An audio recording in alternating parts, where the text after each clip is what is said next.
Good afternoon, Johan Rousseau, the chairman of Fira. We just want to inform that government is having serious problems with cemeteries and graves at the moment, bearing in mind that the virus is spreading throughout the country, but not only the coronavirus, also other viruses that we spoke about. I had a call from a senior government minister 2 days ago requesting a proposal in terms of how do they manage or stop the processes.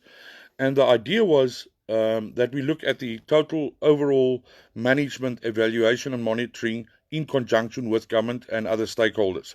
The problem that we've got is we cannot immediately, take a person from the place of death into an incinerator unless we have a drastic challenge, which is not as much as we predicted it would be. And I think this media hype, and it's been exaggerated in some way or another, although there has been increases.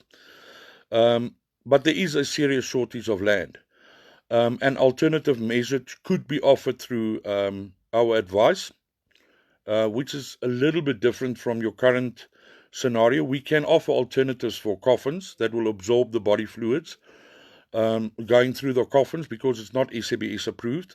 So it just escalates the potential of spreading the diseases, whatever it may be, whether it's corona, HIV/AIDS, hepatitis, Ebola, anything that's relevant to death. We further ask the question, why isn't HIV/AIDS stated on death certificates? Because that's just as serious as corona. Why hasn't that been addressed? Because people are touching the deceased, their loved ones, when they go and do dressing of the deceased. The night vigils has been happening for years, and it will continue because that's the culture. African people, unfortunately, will never ever look at cremations. In certain cases, they will, but a very small, limited amount will do that. As a result of the customs and traditions that's not been understood, we further want to highlight the fact that one of the MECs of Gauteng has issued a document to all the municipalities that they only want to allow a certain amount of people, which is understood.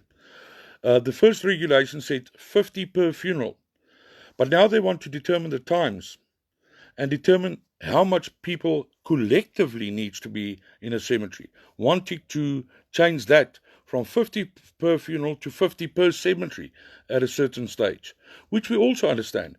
But we can't issue these instructions if there's no standard.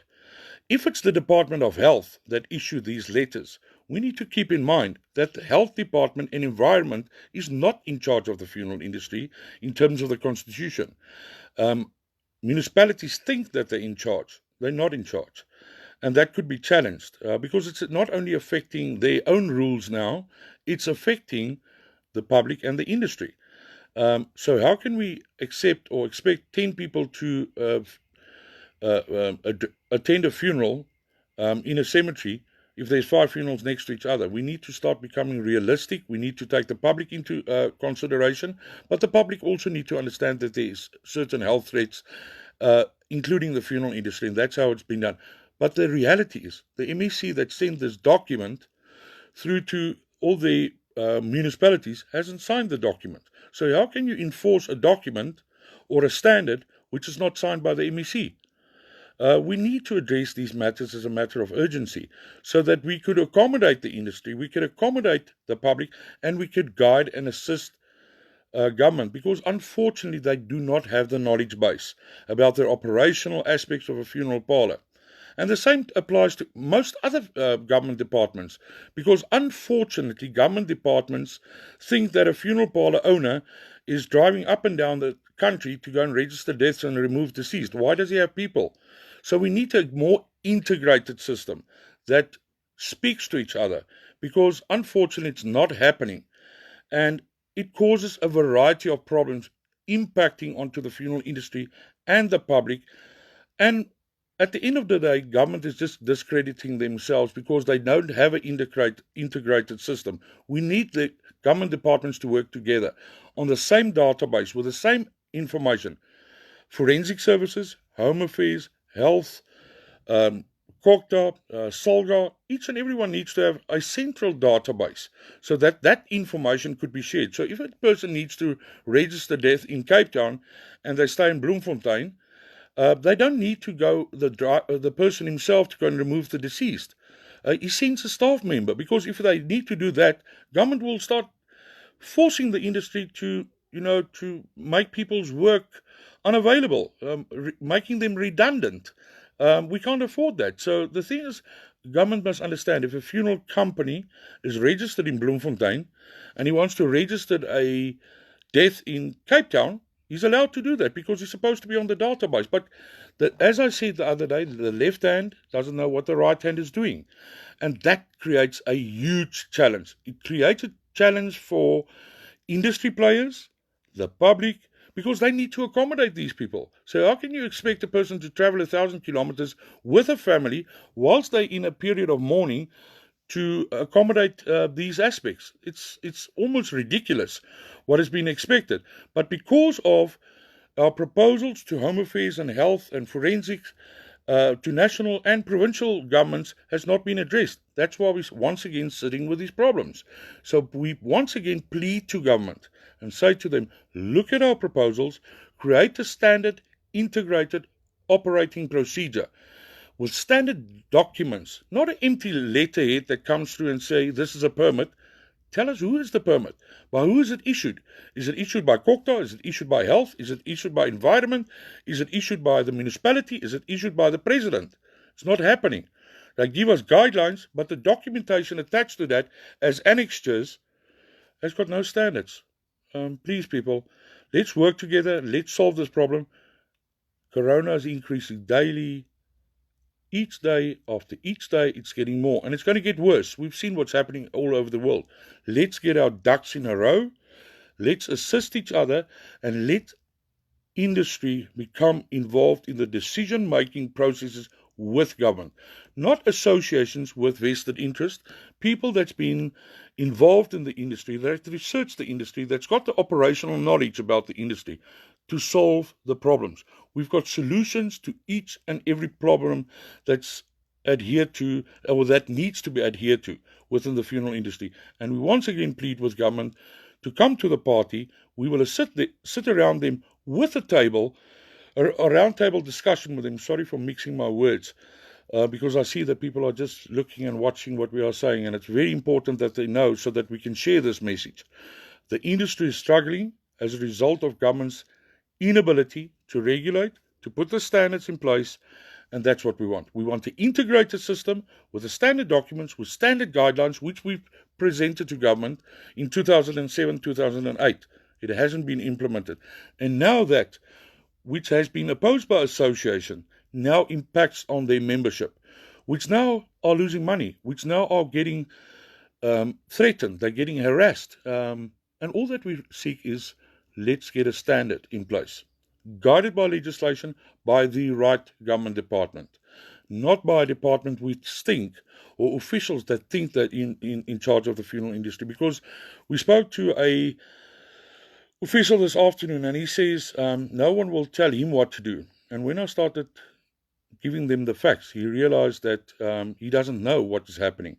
And then he sided away and silenced, like almost a butter in a warm pan, and said, can you assist us? And I said, gratefully, we will do that. Same what happened in Krugersdorp and in other municipalities, and recently in the Free State, in a small town called Winburg. These officials must rather stick to their work, go and inspect their restaurants and the polony factories and all the dirty places where water is getting into the municipal systems. Leave this issues of the funeral industry to people that know what goes on within the industry, and people within organizations that prepare to assist them. And I think that's the critical aspect.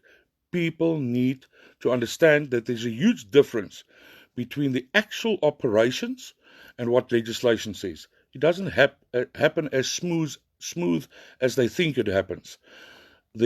The funeral industry changes within a second within a funeral arrangement. And we can't speak to legislation the whole time. The industry is there to do their work, and we will guide, support, and assist them.